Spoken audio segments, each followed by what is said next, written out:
Hello and welcome to today's daily news report where I cover all the biggest stories affecting your wallet, life, and money.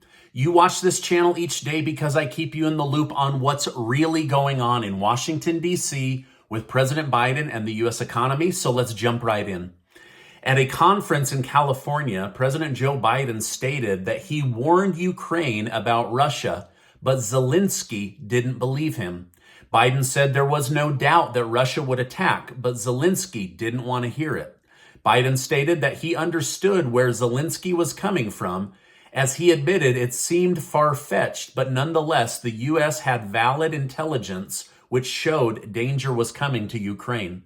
So Biden has moved from defending Ukraine and Zelensky to then giving them $55 billion worth of taxpayer money and weaponry. And now he's saying this entire global catastrophe is Volodymyr Zelensky's fault.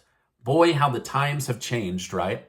I've been telling you for weeks that we're not being told the full truth about Ukraine and Russia and what's really going on. Many of you blasted me in the comments, but all I'm trying to do is show you the truth about what's going on and how we are being kept in the dark.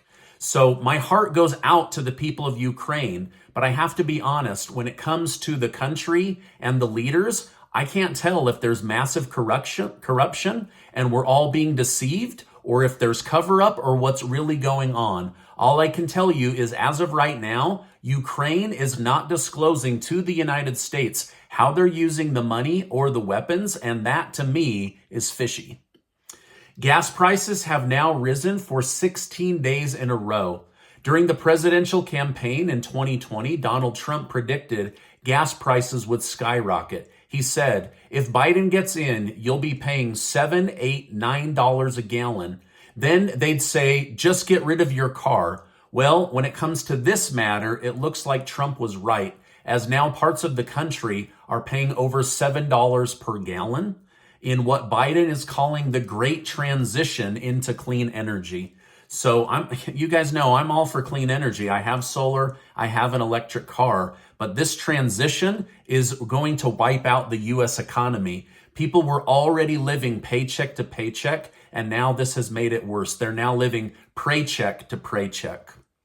Gas prices will likely go up for a little while longer before they come back down. However, let me share some good news with you based on looking at historical information. If we look back at other times when inflation has hurt the country, for example, back in 2008, the average gas price went to $4.11. Adjusting for inflation, that would be $5.40 today.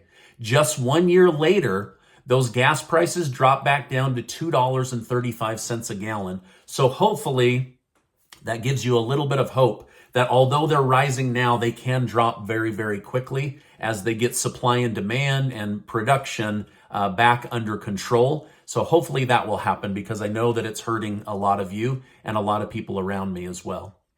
New polling shows independent voters are overwhelmingly planning to vote Republican in November, and Generation Z is becoming conservative at a faster rate than any generation in history because they've never lived through these hard times before. And so they're seeing this with very skewed vision.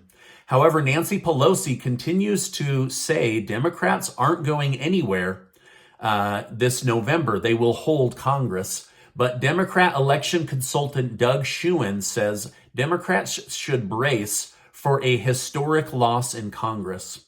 He said Democrats are losing men, blacks, Hispanics, and independents at an alarming rate. He said there is very little chance of coming back from so much pessimism surrounding the U.S. economy and people's personal finances. The stock and crypto market have both crashed massively today. Bitcoin dropped to 23,000, which is a number it hasn't seen since December of 2020. Crypto exchange platforms blocked users from withdrawing funds due to extreme market conditions, which caused even more panic to take place. Stocks in crypto are most likely still reacting to these 40-year highs and the new inflation data that I shared with you last Friday. If we continue to break these kinds of records, the markets will continue to trend downwards. If you didn't see my video from Friday, Make sure to go back and check that out. You'll see why I was so shocked. There's so many things hitting the US economy that you need to know about. In fact, Google stock is down 3%, a stock that doesn't go down as much as other stocks. And this right after they just agreed to pay a $118 million settlement for discriminating against female employees. Google now says they will do everything in their power to pay men and women equally and hire equally and raise them within the company equally. Stock losses could worsen overall, but there are still people making money in the market. So my best advice to you is be wise with the stocks you already hold and be wise with any future purchases. As the market comes down, this really is a great time to buy and be prepared to ride it back up. But we never know when we're going to be at the bottom. Now, for many of you, the losses are big enough at this point that it makes sense just to be patient, but be prepared to start buying again once things look like they're on the brighter side or we're coming back out of this big drop. By the way, I'm still personally working on building out something for those of you that are interested in how to protect and grow your old 401k, IRA, Roth IRA, or cash accounts. I saw that there are thousands of you that are interested in learning more. I'm going to probably do a blog post this week that I'll tell you about and push to, and then there'll be a way to contact me. But as of right now, there are thousands of you that want to know how to protect your 401k, IRA, and there's only one of me. So I'm trying to do it strategically so that I don't get overwhelmed, but I can help as many people as possible at the same time. China's defense minister recently fired shots at America as he stated, "Let me make this clear. If anyone dares to cede Taiwan from China, we will not hesitate to fight. We will fight at all costs, and we will fight to the very end. This is the only choice for China." In simple terms, it doesn't look good for Taiwan as China appears to be getting more aggressive by asserting dominance over them.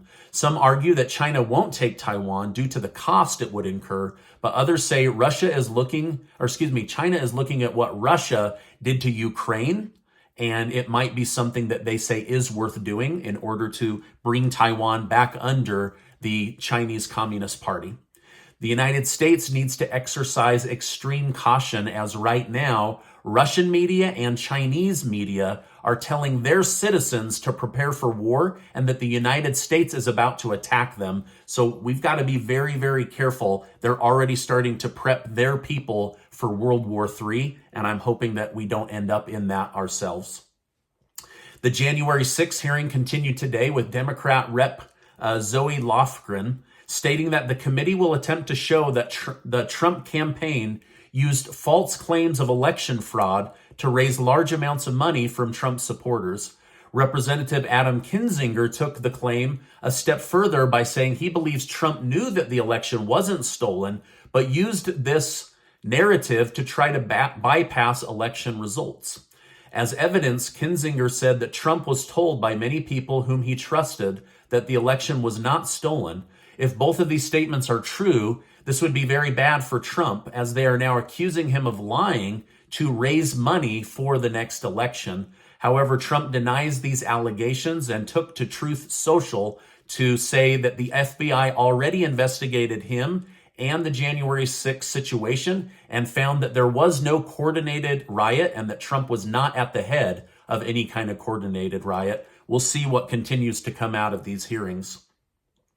Okay, now, as far as who tuned in, about 20 million people tuned in, which is only about 6% of the country, which has many analysts believing that people don't really care about what happened on January 6th. They're more concerned about what will happen in the future. So you'll have to make your own decision on what you thought of it. I thought it was a horrific day. I still remember I was in Florida watching it on my phone going, what the heck is going on here? All right, lastly, Iran and Venezuela have broken United States sanctions and announced today they will be doing business together. Their plan to bypass the United States and work together to strengthen each other's countries through mutual beneficial trade. So two countries that used to fear the United States have now brushed off our leadership and teamed up to bolster each other's economy. Both countries expect to have incredibly cheap gas for their citizens, which will bring down the price of just about everything in their countries. They also plan to provide each other with safe tourism opportunities. So a lot is changing in the world, right? Countries that used to fear us don't fear us. Countries that used to do business with us aren't doing business with us. Countries that used to be our ally are letting us put up massive amounts of taxpayer money, but they're not putting up large amounts of money. And so things are becoming imbalanced. It's been really interesting to watch the ebb and flow of the United States authority around the world over the last 60 to 90 days. Now, this is my update for today. As I know more, I will definitely come on and share more with you. Casey and I are doing our best to be helpful to people in the community. We're giving away $6,000 in cash thanks to generous video sponsors, and I'll make sure to leave that link below. Now, before you go, I want to remind you that you are amazing, and I'll see you on the next video.